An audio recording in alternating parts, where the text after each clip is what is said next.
ஒரு நாள் ஒரு விவசாயி தன்னோட கிராமத்துக்கு பக்கத்துல உள்ள மலை அடிவாரத்துல நடந்து போய்கிட்டு இருக்காரு.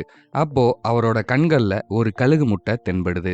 அதை பார்த்து ரொம்பவே ஆச்சரியமடைந்த அந்த விவசாயிக்கு ஒரு ஆசை வருது. உடனே அந்த விவசாயி அந்த முட்டையை எடுத்துக்கிட்டு தன்னோட பண்ணைக்கு போறாரு.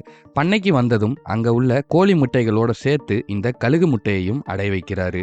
அப்படியே நாட்களும் கடக்குது. முட்டைகள்ல இருந்து குஞ்சுகளும் வெளியே வர ஆரம்பிச்சிருச்சு. ஆமாங்க, பல கோழி குஞ்சுகளுக்கு நடுவுல ஒரு கழுகு குஞ்சும் பிறப்பெடுக்குது. தன்னோட பக்கத்துல உள்ள சகோதரர்களையும் நண்பர்களையும் தன்னோட தாயையும் கவனிச்ச அந்த கழுகு குஞ்சு தன்னையும் ஒரு கோழியாகவே நினைச்சுக்கிச்சு. பொதுவா எல்லா கோழிகள் மாதிரி மண்ணை தோண்டி புழுக்களை சாப்பிட ஆரம்பிச்சிச்சு. மற்ற கோழிகளோட சேர்ந்து கொஞ்சம் உயரம் மட்டும்தான் பறந்துச்சு.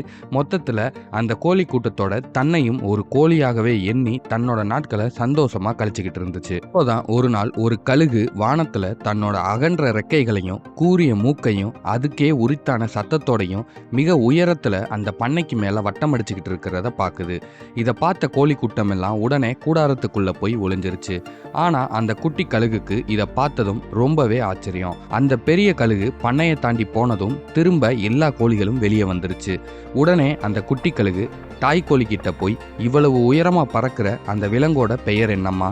நம்மனால அவ்வளவு உயரமா பறக்க முடியாதான்னு கேக்குது.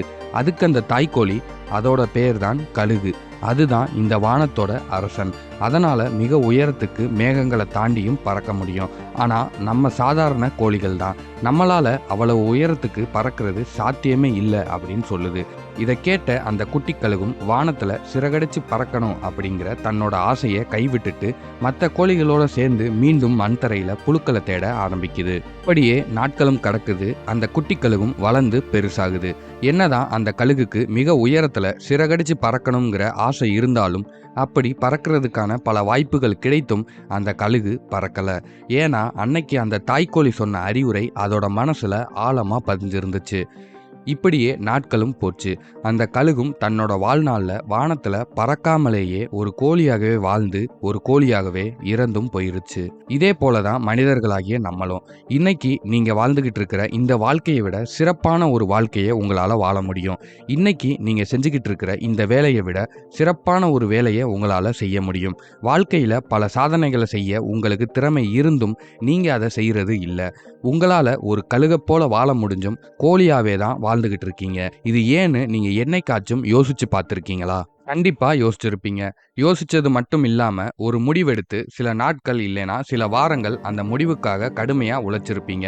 ஆனா கொஞ்ச நாட்கள்ல நீங்க நினைச்ச ரிசல்ட் சீக்கிரமா கிடைக்காததுனாலயோ அல்லது நீங்க அதை தொடர முடியாமையோ அந்த முயற்சியை கைவிட்டிருப்பீங்க. ஏன்னா இந்த உலகத்துல உள்ள 99% மக்கள் ஒரு இலக்கை எடுத்து அதுக்காக உழைக்கும் போது சில நாட்களிலேயே அவங்களோட ஆர்வம் குறைஞ்சு உழைப்பையும் நிப்பாட்டிடுறாங்க. ஆனா ஒரு விஷயத்தை மட்டும் மறந்துடாதீங்க.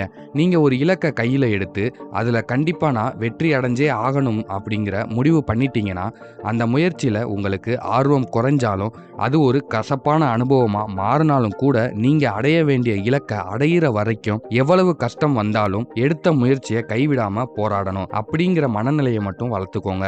அந்த மனநிலை தான் உங்களை ஒரு வெற்றியாளனா மாற்றும். இப்படிப்பட்ட மனநிலையை உங்களால உடனே கொண்டு வர முடியாது. தொடர்ச்சியான பயிற்சிகள் மூலமா கொஞ்சம் கொஞ்சமாக தான் கொண்டு வர முடியும். முதல்ல அதுக்கான பொறுமையையும் வாழ்க்கையில கண்டிப்பா வெற்றி அடையணும் அப்படிங்கிற வைராக்கியத்தையும் மனசுல வளர்த்துக்கோங்க. உங்களோட சொகுசு வட்டத்துல இருந்து முதல்ல வெளியே வாங்க. உளிப்படாத எந்த கல்லும் சிற்பமாகாது. எந்த கல் உளியோட வலியை தாங்குதோ, எந்த கல் உளியையும் சுட்டியையும் வச்சு ஓங்கி அடிச்சாலும் உடையாம உறுதியா நிக்குதோ அந்த கல் நிச்சயமா மக்கள் அனைவரும் திரும்பி வியந்து பார்க்கக்கூடிய ஒரு சிற்பமா சிலையா மாறியே தீரும் அப்படிங்கிறதுல எந்த சந்தேகமும் இல்லை. இறுதியா இந்த ஒரு விஷயத்தை மட்டும் மனசுல ஆழமா பதிஞ்சு வச்சுக்கோங்க. வாய்ப்புகள் தற்காலிகமானது, அது கிடைக்கும் போதே பயன்படுத்திக்கோங்க. அப்படி இல்லாம சோம்பேறித்தனமா அப்புறம் பார்த்துக்கலாம்னு நீங்க அதை தவற விட்டீங்கன்னா உங்கள் வாழ்நாள் முழுவதையும் ஒரு கோழி பண்ணையில வாழ்ற கழுகாகத்தான் கழிக்க வேண்டியது இருக்கும்.